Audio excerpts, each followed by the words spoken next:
Hey guys, welcome back to my channel. তো চলে এসেছি আজকে আরও একটা নতুন ভিডিও নিয়ে। আজকে আমরা যাচ্ছি হচ্ছে আমার বাংলা রেস্টুরেন্ট। এটা শ্রীরামপুরে নিউলি ওপেন হয়েছে আর এখানে বাঙালি খাবার দাবার থালি এই সমস্ত কিছু পাওয়া যায়। তো চলো এখানে গিয়ে একটা এক্সপিরিয়েন্স করা যাক। ততক্ষণ পর্যন্ত স্টে টিউনড। আর তোমরা যদি এখনো আমার চ্যানেলটাকে সাবস্ক্রাইব করে না থাকো, আমার চ্যানেলটাকে অবশ্যই সাবস্ক্রাইব করে নিও এবং পাশে থাকা বেল আইকনটাতে অবশ্যই ক্লিক করে দিও। এই রেস্টুরেন্টটা শ্রীরামপুর মাহেশেই রয়েছে। শ্রীরামপুর মাহেশের বাজার কলকাতার একদম অপোজিটেই তোমরা এই রেস্টুরেন্টটা দেখতে পাবে। তোমরা যদি শ্রীরামপুর স্টেশন থেকে এসে থাকো তাহলে স্টেশন থেকে অটো বা টোটো করে 5 থেকে 7 মিনিট মতো লাগে।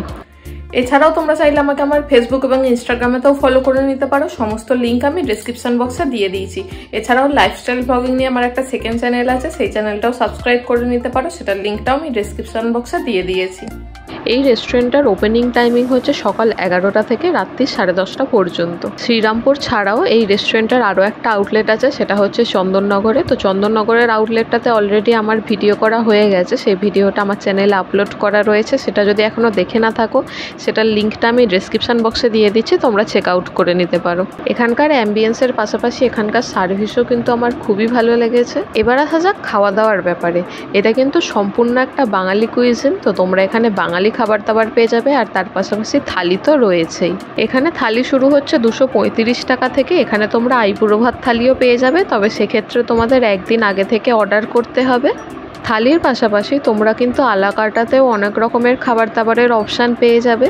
ফুল মেনুর ভিডিওতে আমি দিয়েই দিয়েছি, তোমরা প্রাইসিংগুলো চেক আউট করে নিতে পারো। তো আমি বলবো কম প্রাইসে তোমরা যদি শ্রীরামপুরের মধ্যে কোনো বাঙালি খাবার দাবার খেতে চাও তো তোমরা এখানে যেতে পারো। আর এখানে থালির নির্দিষ্ট কোনো সময় নেই, মানে রেস্টুরেন্ট ওপেন হওয়া থেকে বন্ধ হওয়া পর্যন্ত তোমরা যখনই যাও এখানে থালি ট্রাই করতে পারবে। তো তারপর আমরা মেনু থেকে ঝটপট অর্ডার করে ফেললাম ডায়মন্ড ফিশ ফ্রাই। আর এটা কিন্তু পিওর ভেটকি মাছের ছিল। আর এটার প্রাইসটাও ছিল কিন্তু মাত্র 140 টাকা। মানে 140 টাকার মধ্যে যে পিওর ভেটকি মাছের ফিশ ফ্রাই দিচ্ছে সেটাই অনেক।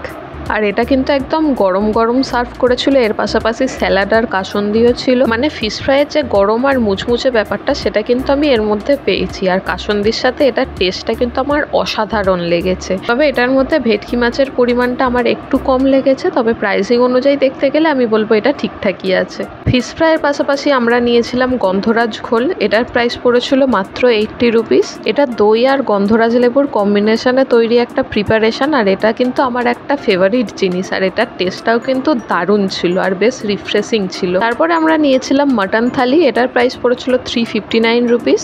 তো থালির মধ্যে ছিল বাসমতি রাইস, সোনামুগ ডাল, ঝুরঝুরে আলু ভাজা, এঁচোড়ের একটা তরকারি আর মাটন কষা। আর এর পাশাপাশি ছিল চাটনি আর পাঁপড়। থালিতে খাবার দাবারের যা কোয়ান্টিটি দিয়েছিল সেটা কিন্তু একজনের জন্য একদম সাফিসিয়েন্ট। আর তোমরা যদি আমার মতন পাবলিক হয়ে থাকো তাহলে এটা দুজনের জন্য কিন্তু একদম সাফিসিয়েন্ট আছে। তো প্রথমে আমি এই সোনামুগ ডালটা দিয়ে ট্রাই করছি। সোনামুগ ডালটা কিন্তু যথেষ্ট ঘন ছিল আর এটার টেস্টটা কিন্তু জাস্ট পারফেক্ট ছিল। তো ভাত, ডাল আর তার সঙ্গে এরকম ঝুরঝুরে আলু ভাজা, আর কি চাই? তিনটের কম্বিনেশন কিন্তু জাস্ট হেভেনলি লাগে। তারপর ছিল এঁচোড়ের একটা তরকারি। তো এঁচোড়টা আমার অতটাও পছন্দের সবজি নয়, তো যাই হোক তোমাদের তো রিভিউ দিতেই হবে, তার জন্য আমি একটা এঁচোড় ট্রাই করছি। তো এঁচোড়ের টেস্টটাও কিন্তু আমার বেশ ভালো লেগেছে, মানে বেশ কষা কষা করে করেছিল আর খুবই ফ্লেভারফুল ছিল। তো অল ওভার এটার টেস্টটা কিন্তু আমার দারুণ লেগেছে। এঁচোড়ের পরে এবার আসল যে জিনিসটা সেটাতে আসা যাক, সেটা হচ্ছে মাটন। তো মাটন এখানে 2 পিস ওনারা দিয়েছিলেন আর মাটনটা কিন্তু একদম পারফেক্টলি কুকড হয়েছিল। মানে মাটনটা কিন্তু খুবই সফট আর জুসি ছিল। আর এরকম সাদা ভাতের সাথেও মাটনের কম্বিনেশনটা কিন্তু একটা ডেডলি কম্বিনেশন। মানে এর আগে যতবার খেয়েছি বাসন্তী পোলাও আর মাটন কষা খেয়েছি, কিন্তু এবারে সাদা ভাতের সাথেও মাটনটা ট্রাই করে কিন্তু দারুণ লাগলো। আর থালির মধ্যে সমস্ত খাবার কিন্তু ওনারা গরম গরমই সার্ভ করেছিলেন। আর মাটনটা তোমরা দেখে নাও, মাটনটা একটু প্রেস করতেই কিন্তু ভেঙে যাচ্ছে, মানে এতটাই সফট ছিল।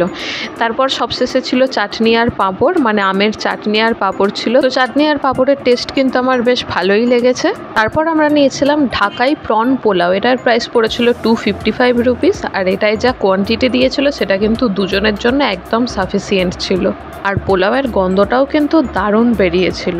আর পোলাওয়ের পাশাপাশি আমরা নিয়েছিলাম ঢাকাই চিকেন ভুনা। এটার 2টো ভেরিয়েন্ট ছিল, একটা হাফ আর ফুল। তো আমরা হাফটা নিয়েছিলাম। হাফের প্রাইস পড়েছিল 150 রুপিস আর ফুলটার প্রাইস পড়বে তোমাদের 250 রুপিস। আর এই পোলাওটার মধ্যে কিন্তু চিংড়ি মাছ একদম ভরে ভরে দেয়া ছিল। আর চিংড়িটা কিন্তু মানে খুব বড়ও ছিল না খুব ছোটও ছিল না, মিডিয়াম সাইজের ছিল। আর এই ঢাকাই চিকেন ভুনাটার মধ্যে থেকে সর্ষের তেলের যে ঝাঁঝটা সেটা কিন্তু আমি পাচ্ছিলাম। আর এটা কিন্তু একদম মশলাদার ছিল, আর চিকেনটাও কিন্তু একদম খুব ভালোভাবে সেদ্ধ হয়েছিল, মানে একদম সফট আর জুসি ছিল। জাস্ট একটু প্রেস করতেই কিন্তু চিকেনটা ভেঙে যাচ্ছিল। তো ঢাকাই প্রন পোলাও আর তার সঙ্গে ঢাকাই চিকেন ভুনা, দুটোর কম্বিনেশন কিন্তু আমার জাস্ট মারাত্মক লেগেছে। মানে তোমরা যদি এখানে যাও এই ডিশ দুটো অবশ্যই ট্রাই করো, এই দুটো কিন্তু একদম মাস্ট ট্রাই আইটেম। তো এত কিছু খাওয়া দাওয়ার পর খাবার দাবার তো হজম করতেই হবে, তার জন্য আমরা একটা নর্মাল কোল্ড ড্রিঙ্কস নিয়ে নিয়েছিলাম। এটার প্রাইস পড়েছিল 45 রুপিস, আর কোল্ড ড্রিঙ্কসের টেস্ট হচ্ছে কোল্ড ড্রিঙ্কসের মতো। তোমরা যদি এখানে যেতে চাও লোকেশনটা আমি ডিসক্রিপশন বক্সে শেয়ার করে দিয়েছি, তোমরা চেক আউট করে নিও।